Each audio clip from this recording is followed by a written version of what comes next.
Hi, I'm George. Growing up in a family with more zeros in their bank account than you'd find at a blockbuster premiere, you'd think my life was all about private jets and champagne. Not quite. While my siblings, Nancy and Mia, got trust funds and luxury cars before they could even drive, I got the family mantra. Work harder, George. Achieve on your own merit. My dad would say, his voice echoing through our mansion like a motivational seminar. My mom, always dressed in designer from head to toe, would nod, her diamond earrings glinting as she added, "It builds character, dear." But one crisp fall evening, everything changed. I overheard a conversation behind the gilded doors of my father's study. Words like debt and bankruptcy floated out like ghosts. My mom's usually calm and composed voice trembled. "What are we going to do?" "We'll figure it out," Dad replied, his tone grave. "But don't tell the kids, especially not George." Nancy and Mia were shielded, cushioned by their trust funds. Me, I was on my own. Fueled by betrayal and determination, I decided to dig deeper. If my parents thought they could hide this colossal mess while pretending everything was perfect, they were dead wrong. It was time to expose the lie. The next day, I went to the bank, acting as if I was just there for a routine checkup on my non-existent trust fund. The manager, Mr. Thompson, had always had a soft spot for our family, but this time, I needed more than pleasantries. "Hey, Mr. Thompson, how's the family? The kids must be in college by now, right?" I kept it light, sliding my real questions between small talk. "Actually, I was wondering if there's been any unusual activity with the family accounts, with the market being what it is." Mr. Thompson leaned in, lowering his voice. "Well, George, I shouldn't say this, but there have been some substantial withdrawals and loans taken against your parents' accounts. Times are tough all around." Bingo. That was the first crack in their carefully constructed facade. Later, I overheard a heated phone call between my mom and someone who was definitely not a friend. "We need to consolidate everything. If this gets out before we're ready, it'll ruin us," she said, her usual grace shattered by panic.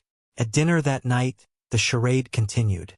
Nancy was bragging about some extravagant purchase, and Mia was planning yet another overseas trip.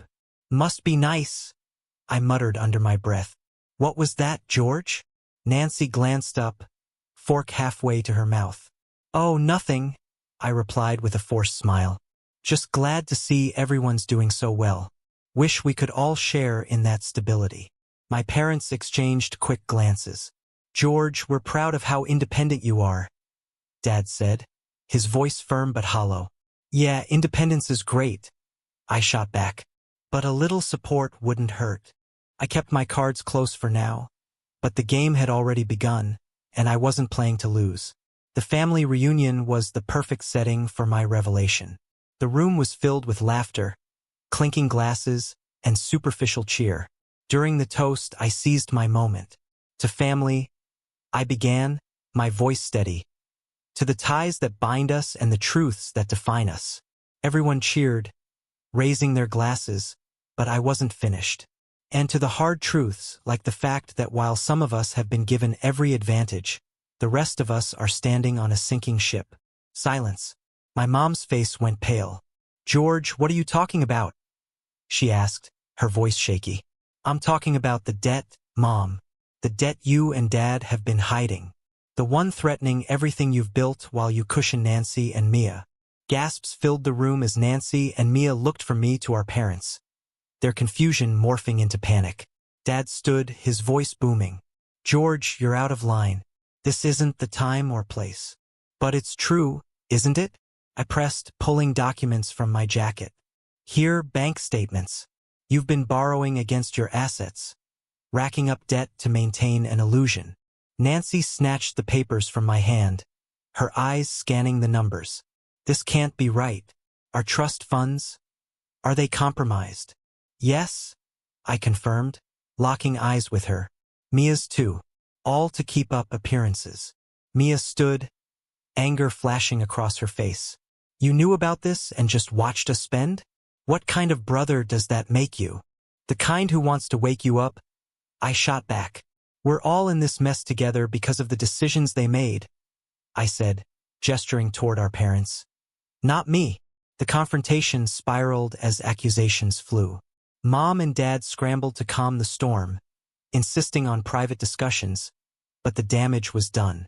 Trust, the foundation of our family, was now as hollow as the bank accounts they drained.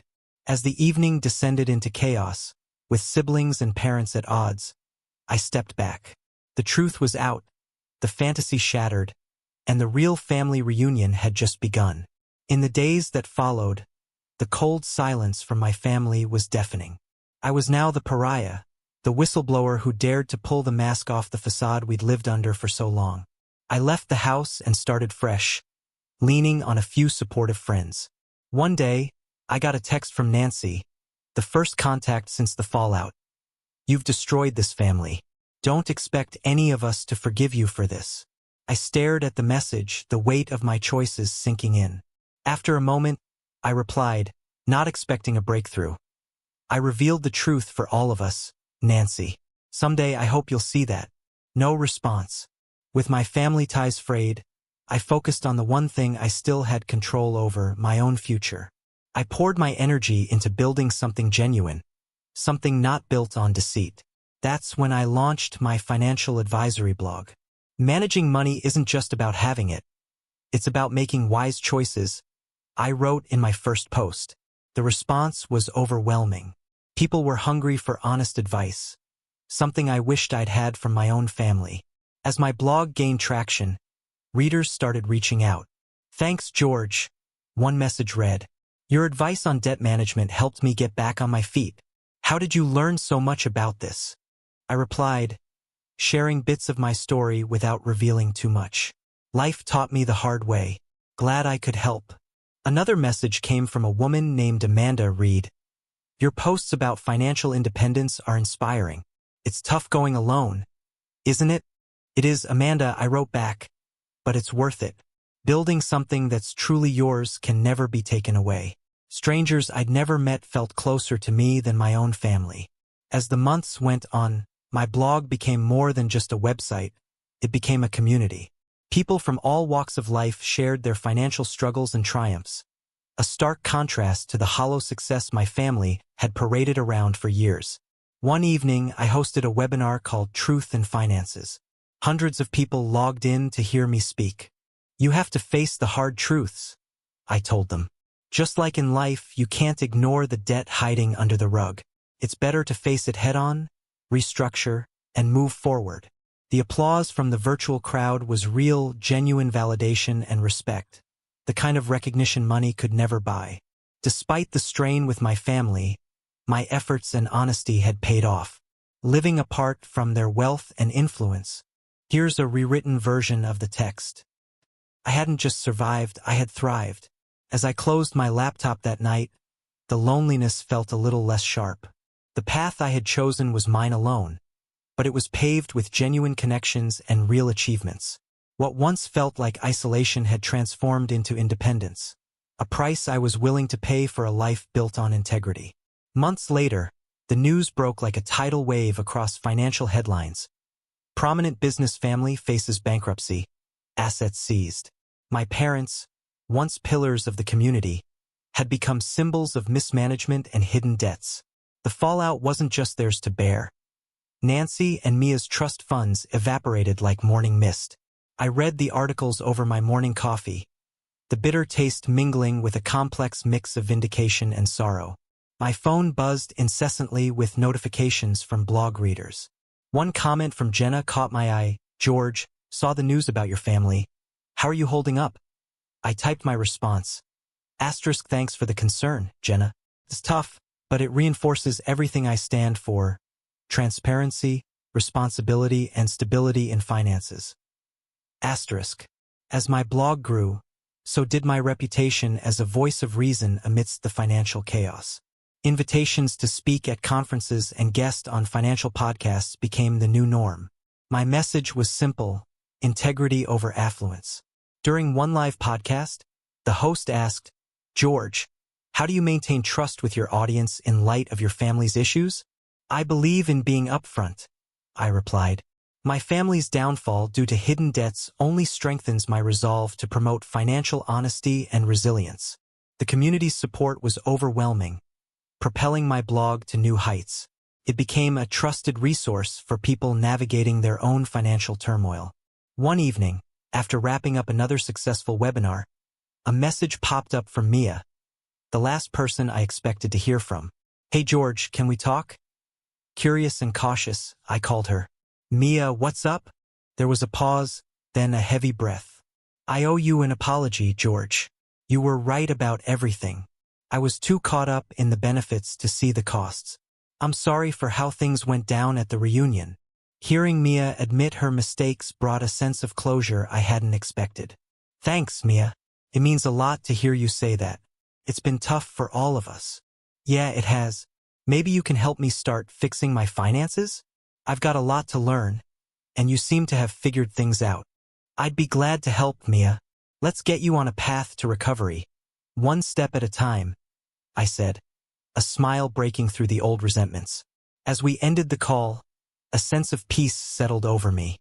While my family ties might never be what they once were, this small step with Mia hinted at a future where forgiveness wasn't just possible but a foundation for rebuilding. Through the trials and success of my blog, I realized that while I had distanced myself from my family's wealth, I had crafted something far more valuable, a legacy of resilience and ethical behavior.